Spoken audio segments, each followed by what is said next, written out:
Good morning. Welcome to Withamsville Church of Christ Sunday morning Bible class. My name is Don Moore, and I'm excited to bring the class to you. This is a subject I love.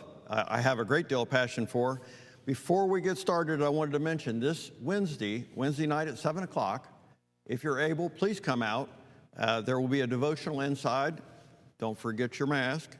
And then other activities. This is honoring and kind of giving a send-off to three very treasured families from our congregation. Steve and Don Jones, David and Kathy Arlen, and Ken and Linda Lunn are all departing for various reasons, job changes, retirement, etc. That represents a lot of years here at Withamsville between those three families.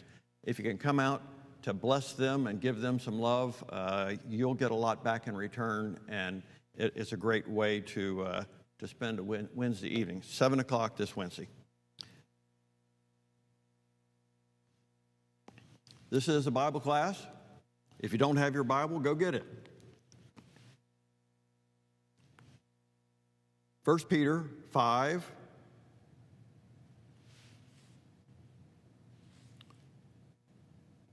Verse 8, be self-controlled and alert. Your enemy, the devil, prowls around like a roaring lion looking for someone to devour. Homeland Security is something that I first heard that phrase right after this. Then President Bush, the younger President Bush, instigated an agency designed to protect our country. And they came up with a motto. I mean, this was something, we were under attack. And I say were past tense. It's never really stopped. There are those who would attack either through cyber means that will do some sort of malicious malware or something, try and hack into the Pentagon, hack into our national defense, hack into our banking system, hack into our electrical grid, hack. That's one. Two, there are those who would cause an attack, whether it was through the airlines, whether it's through just bomb delivery to a specific situation, terrorists. And there are multiple other type of attacks that I'm sure I have no clue about. So what's that got to do with today's class? Everything. When we had those attacks, it put in our face the gravity of the evil that other people wanted to do to our country or us as Americans. What we don't have on our face is that insidious, sneaky attack on us, our souls, our family, and our relationship to God. So the Homeland Security we're talking about today is a homeland in your home and in my home. That very foundation, that structure of our society, the fundamental structure of our society that God created when He made man and woman and caused them to produce children and fill the earth and proliferate. So the mission, and I took this straight from the Homeland Security site, to secure the family. I swapped out the word country for family, because today we're talking about family. To secure the family from the many threats we face. All that's a quote from Homeland Security's website, except for the word family. So the level of seriousness that we have to take this is something I'm passionate about. This is why I came to Withamsville Church of Christ. My wife and I were seeking. We wanted to find a place. I knew that I wanted to be the best father I could be, and I knew that I wanted my children to be biblically literate and have a good relationship with God. And I knew that I could not teach what I did not know. So I came to Withamsville, and we had great classes. Great adult classes, great kids classes. And my children and me, my wife, we started to learn about the Bible to become biblically literate, because I most assuredly was not when I came here. Bible classes are a big deal. I said a minute ago, and as you can see, I've got that citation to Peter that I just read. In fact, let me read it one more time. Again, 1 Peter 5:8. Be controlled and alert. Your enemy, the devil, prowls around like a roaring lion looking for someone to devour. One of our grandkids once said, well, why would someone want to hurt an 11-year-old girl? Well, why would they? Well, if you've been brought up in a way of kindness and generosity and charity and love, that's not a motivation that occurs to you. It just doesn't. But we're warned in Scripture, this isn't the only place, this is one that's kind of in your face. Peter doesn't mince any words. Roaring lion looking for someone to devour. We have an enemy. When we were in World War II, which there's lots and lots read about, Korea was somewhat similar, but World War II was the one about which there's lots and lots of literature on, and thoughts and philosophies and details and all kinds of stuff. And you knew who the enemy was. There were powers that were trying to take over. They were invading other countries and subjugating other countries against their will. So the enemy was pretty clear who it was. And then when I was a kid growing up, the Russians were the enemy. That may not be politically correct now. They were the enemy. And we were spying on them, and they were spying on us. There was espionage. They were trying, in fact, Khrushchev beating the lectern with his shoe was saying that we will destroy you. We knew our enemy, pretty readily identifiable. An insidious enemy of our family, the devil, comes about in many diverse ways. This is a picture that I pulled up off the internet. And this is look at it carefully. They've also got pictures of people sitting in restaurants, couples across from one another, both looking at their phones. That, incidentally, Pat and I could have been in that picture. We try not to do it, but sometimes you get there. You've got people, you're connected still by the phone to work, and people are still texting you and emailing you, and it's something that we think is urgent, et cetera, et cetera. So there we sit waiting on our meal, looking at our individual smartphones. Not so smart people looking at their very smartphones. If you look at this picture here, this is one of those insidious attacks on your family. Consider, what is that little boy doing? What's he looking at? Is he gaming? He's got headphones on, so he's got sound. Do you think he's reading the Bible? Would you speculate that that's what he was doing? Or maybe listening to someone else read the Bible? Or a Bible story? Probably not. Not according to statistics. He's probably gaming. He could be communicating with friends. He could be looking at videos on YouTube, which could range from very wholesome and informative, like a how-to video, how to fix something or how to work something, or something really evil. We have that in our home. How about presumably his sister sitting next to him? She's got a tablet of some sort, an iPad or whatever it is, and she's looking at something. It doesn't look as if she's plugged in, but she might have Bluetooth earphones. If that's the mom next to her, and I wasn't sure about that, but if that's the mom next to her, she's got the old school connected earbuds instead of the Bluetooth jobs. So it may be the girl's got that, or maybe she doesn't. What is being fed into her brain at that time? And how about mom? If that's mom, she's got her eyes closed. She could not be further away from the people that she's seated next to than if she were in another room or in another city.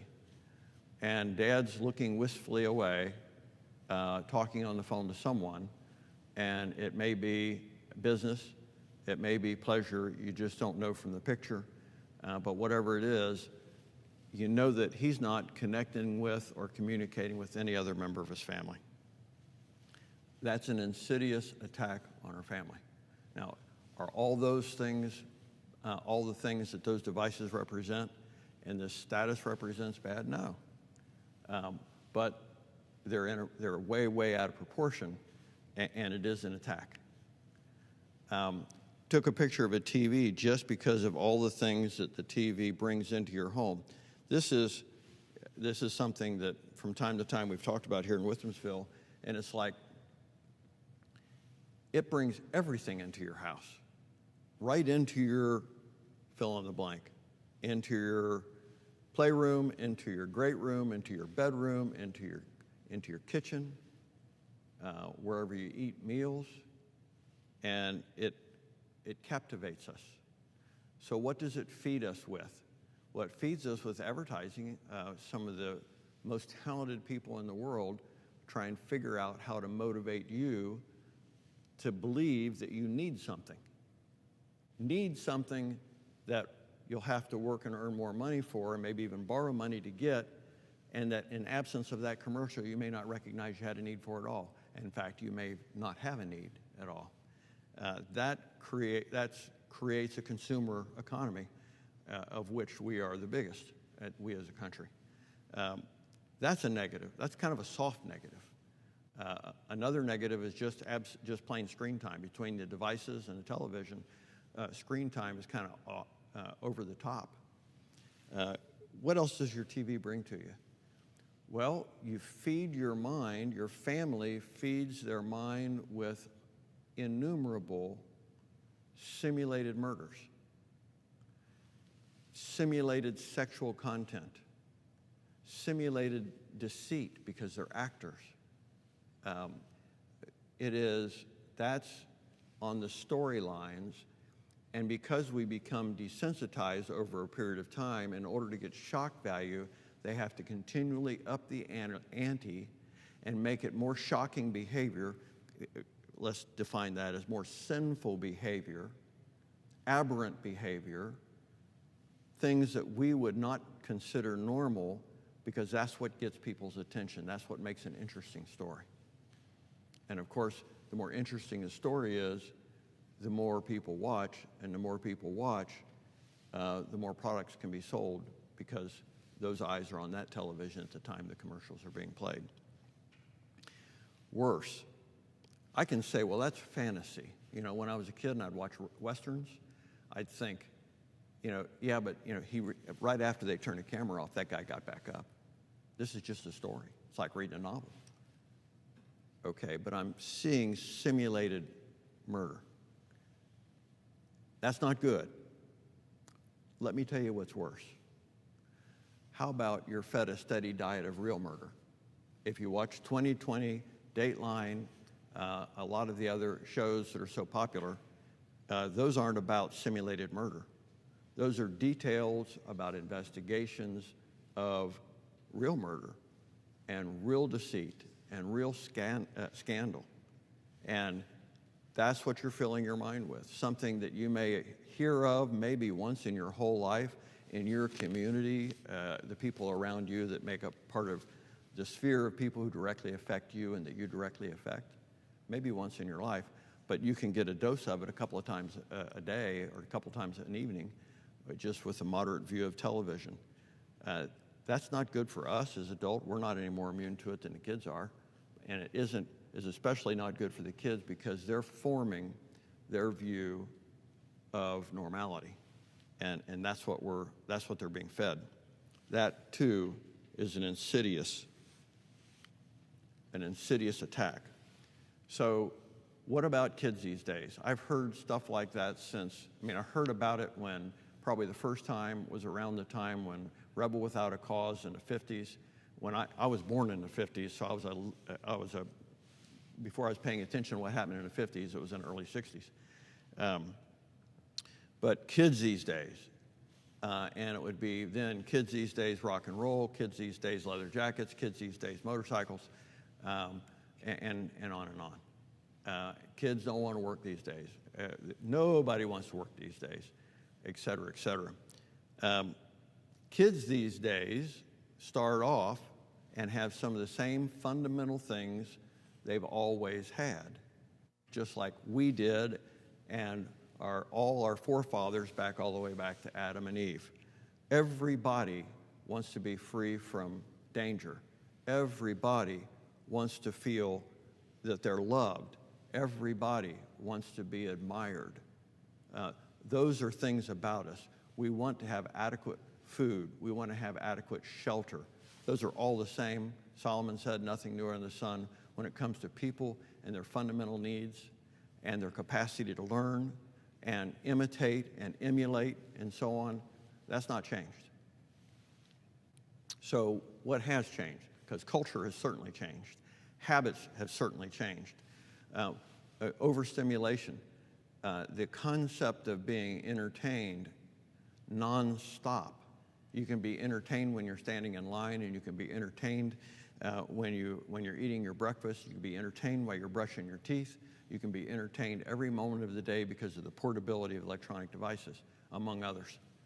So that has a neurological implication that I'm not sophisticated enough to discuss at length. I've read it before. I know something about it. You all probably have too. That has a neurological effect. Sedentary. In order to see the little screen and to hear what they're saying, you got to hold still. So we have a more sedentary society in general. If you're going to be, fill in the blank, if you're going to be a secretary, a receptionist, a doctor, a lawyer, an architect, an engineer, fill in the blank, you're going to be sitting. You're going to be sitting in a car, you're going to be sitting in front of a computer, you're going to be sitting in a conference room or a courtroom, or just you're going to be sitting. And our kids, at a time when they're developing lifelong habits, are now, because of this, the media and the way things are set up, are becoming more sedentary. And there are long-term implications of that. That's something that's a little different. It's incremental, but you know, we sat a lot too. I mean, I sat through school. So I sat through a lot of schooling. So when I was a kid. So that's not totally different, but incrementally it's becoming more so. The huge exposure to legitimized sin. Legitimized sin is kind of, I talked about TV a minute ago, this invasive force where all the evil of the world enters your house through a screen that you just turn on and you open your brain and pour it in. Our news, my goodness, the news lately with the COVID-19 and with race riots and all kinds of awfulness, you don't just read about that and hear about it happening far away. It's in your living room and you're seeing the pictures. And do you see the pictures once and say, okay, got it, I wish that weren't so, or have a chance to process it, and so on? That's not exactly all there is to it. For one thing, what appears on that tube or screen is from a lens about this big, pointed by a person, a man or a woman who has a mind, and they aim it at the things that they want to aim it at. So this is one of the big problems with TV. Your mind gives up some of the ordinary defenses or filters that if I'm listening to a person talk, like you listening to me now, you're kind of thinking, okay, is he full of baloney, or is what he's saying true? Is it a good point? Or it's such an old point, everybody knows it, and basically you've got several filters that you can use to filter whether you believe or disbelieve or how engaged you are. When you turn on the TV, and the TV can be in your hand for a phone or a tablet or a real TV, neurologically you bypass some of those protective filters. So you're just basically pouring it into your brain. So the news, which is supposed to have high credibility, our kids are fed that as a credible source, and it's everything that's on it, all the visuals are directed by people and their thoughts about what's important. So if there is a scene that is 90% good and there is a really bad spot that's 10% of what's going on in this panorama, they'll focus on the bad spot because that's interesting and that gets attention. Butterflies and rainbows are not, they may be God's gifts. They are God's gifts. But that's not what they focus on. So the news comes, in our societal view, as highly credible. The fact is, it is not specifically credible because it doesn't give you the whole story. It gives you, and if you go, let's say, from Fox to CNN, back and forth, or other news sources, man, they'll focus on they'll have the same speech, and you'll see a spin this way and a spin that way. And then what do they feed us? They feed you that the world's a bad place. They feed you that that's just how people are, and people should be nice, and there should be a law to make you nice, and it should be my version of nice, that is the speaker's version of nice. There is a screaming absence of God, a screaming absence. Because why is it screaming? It is screaming because God is everywhere except in our media. They're not talking about God. They don't talk about things that are blessing. They don't talk about something being sinful. All they're trying to do in the news business is called infotainment, because it is information, but it's meant to titillate or to excite or to anger or to move you in some way that you'll be hooked and continue to watch. And then, when you talk about principles of learning, primacy, recency, and repetition, that's how we learn. The first thing we see, that tends to stick in our mind. Recency, the last thing we saw, tends to stick in our mind. And repetition. Repetition. So what does God have to say about all this?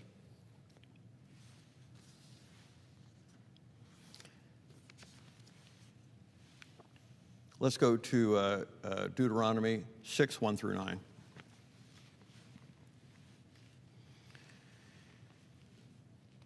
These are the commandments, decrees, and laws of the Lord your God directed me to teach you to observe in the land that you are crossing the Jordan to possess.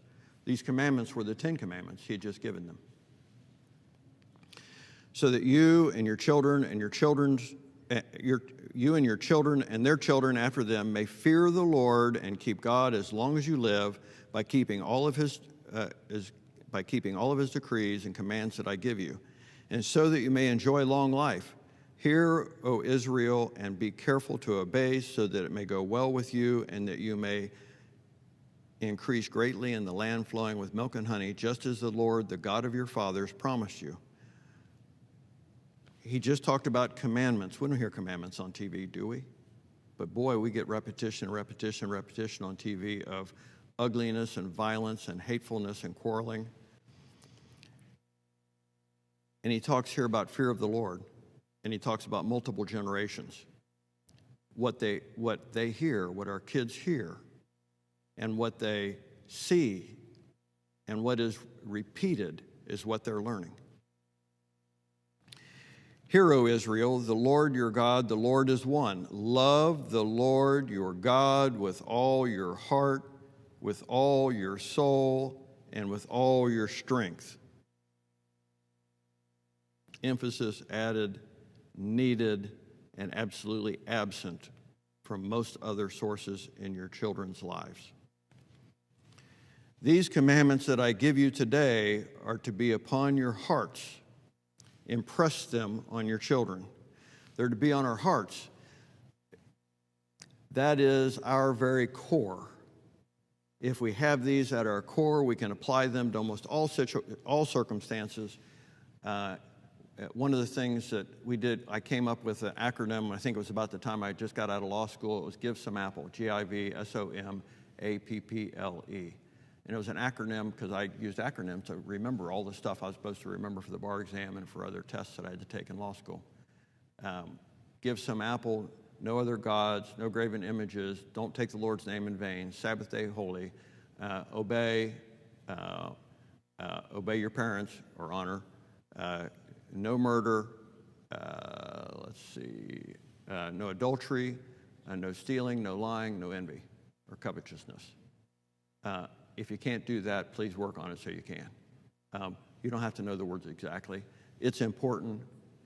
It's important enough that God said through Moses, it's supposed to be impressed on your heart. And it applies to almost everything. It applies to almost everything. You think about hacking and stealing or deceiving someone. Well, if you do it with a computer, did they have a computer back then? Well, they had the human mind, and that's a computer. But as far as the kind of computers we've got right now that are made by man, no, they didn't.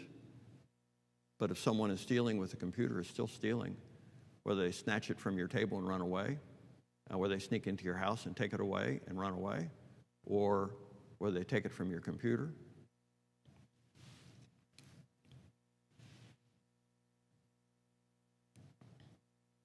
Impress them on your children. It didn't say suggest them to your children. It didn't say, we'll let the kids decide later when they grow up if they buy this or not. No.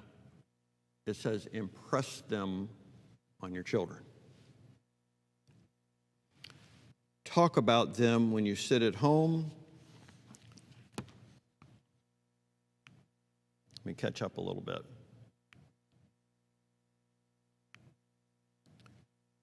Talk. Talk about them when you sit at home and when you walk along the road, when you lie down, and when you get up. Doesn't that about cover it? When are you not supposed to talk about God with your kids? When are you not supposed to talk about God with your kids? How does that compare to what we as a society are doing? I can tell you right now, there's families in this congregation that really do this well, at least as far as I can tell. And I can tell when I'm teaching their kids and the responses I get from their kids, it's clear that they know these things. Remember, I'll cover that again in a second. Talk.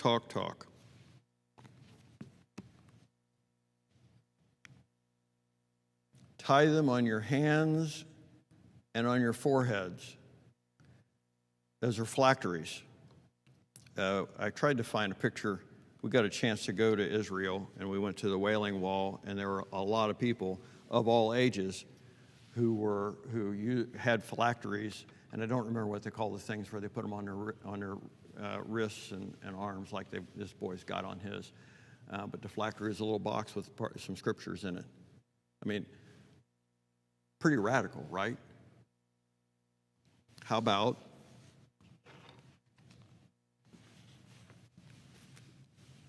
how radical is it that this is like my wallet, only worse, because I carry it all the time. And I put in it pictures of things that have to do with my life, my grandkids, and all kinds of other stuff.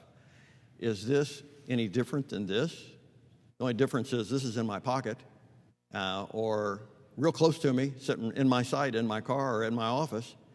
But what's the difference between this and a phylactery? The difference is this, unless I put God in it, doesn't have it.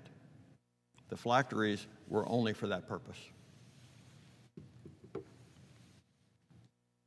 This is radical, no? It's radical. So why would God want us to do radical things? Why would he want us to tie this stuff on our kids? And then there's more.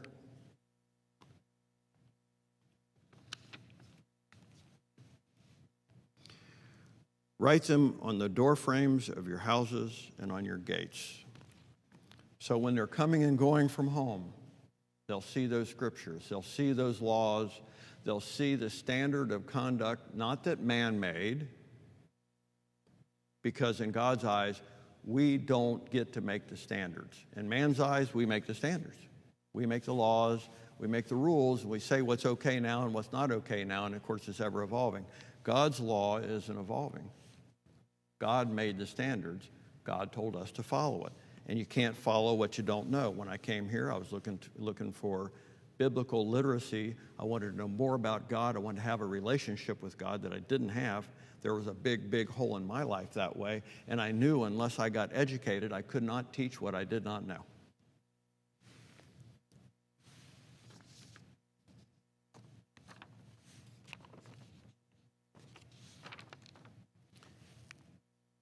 Then there's the yeah buts. I'm afraid I'll drive them away if I get too religious on them. Well, maybe if you get too religious on them, you may drive them away. But if you are godly, that's different than being too religious. If God permeates your life, it comes from your heart. The words that come from your heart and out your mouth, which is where our words come from. If your words are filled with God, filled with the love of God, they see it. This idea of talk, write, show it. Remember what I said a minute ago, primacy, recency, and repetition. This is exactly what God's saying. He's saying a lot, way before we had behavioral psychologists who told us this is how learning takes place. I'm afraid I'll drive them away. Well, did you think the same thing when you sent them to school? Did you give them an option? Say, well, would you like to go to school today? Because, and this is, we'll say pre-COVID and post-COVID, would you like to go to school today? No, we don't ask them would they like to go to school. We try and encourage them and hope they like to go to school. We want to make learning a positive thing. But would you like to study some algebra today? Well, not this kid. But I didn't get a choice because the people who were influencing my life said part of his education needs to be algebra. Part of his education needs to be English. Part of his education needs to be history. Part of his education needs to be fill in the blank. Okay. God's saying the same thing, only it's not part of his education. It is primary, because this is what eternity for your kid means. It means that without God, they can do nothing, and without God, they are lost. So don't be afraid you'll drive them away. Try and be as creative and as positive as you can. Part of this repetition is the trick is to do it in a way that's interesting and engaging and has meaningful contact. Preaching to them all the time. I've had family members that did that, and it wasn't done well because it didn't work very well. They understood the concepts, but they certainly didn't follow. And there's got to be some, I guess, special parental input where the parent really understands their child. You can't do it while you're not engaged. You've got to spend the time. And really try to think of creative ways to engage your kids in this manner. And then the old saw that says, isn't it better to let them decide when they're older? Yeah, okay, like it's better to let them decide when they're older where they want to learn to add and subtract and multiply and divide. Or maybe we'll wait till they're older to see if they want to learn their ABCs. Yeah, it's not choice. That's how come they've got parents. Children are the opposite of wisdom. They don't have knowledge. They don't have judgment. That's why they have parents, to care for them and bring them along and teach them so that they can have wisdom and they can have judgment. And part of that requires knowledge of how things work. And the primary way things work is through God. So we are ambassadors for Christ. If you are a Christian, you're charged to be an ambassador of Christ. Be an ambassador to your children and to your family, because your family is under attack, as we've discussed. So what do you do to make these things happen? And that we could do a whole quarter on that, and we have in the past. But just some highlights would be, number one, schedule time. Pray with your family. And I read a book recently about how to develop good habits, just because I need it. And one of the things they talk about is small steps, and oftentimes having key activities. So when I do this, I do this activity. So, like, for instance, before I go to bed, I brush my teeth every single night. That's just, if I go to bed and I would forget to brush my teeth, I would get up because it would bother me. So I don't forget, same time every day. It's the same thing in aviation. You have a checklist, you follow the same checklist each and every time the same way. All right. Every time you eat together, you have a prayer. That's what we call it a saying grace. You can share the prayer. Kids can participate in the prayer. Have a prayer and make it meaningful, not some rote repetition that has no heart in it. Let your heart show in your prayer with your family. Pick other times. Sunday morning before we leave to go to church. Sunday morning after we get done with church and we're all in the car. Let's have a prayer. You can pick the things that you think will work best for your family, but pray together. What you're telling your kids, your whole family, and yourself, my communication, my prayer with God is important. It is more important than a riot that's happening in downtown Cincinnati. It is more important than who the next president is. It is more important than COVID-19. It is more important than anything else, my relationship with God, that we as a family pray together. We're sending the message that relationship with God is really important. The exact opposite message that they get from school, unless they go to a Christian school, that they get from the television, that they get from the internet.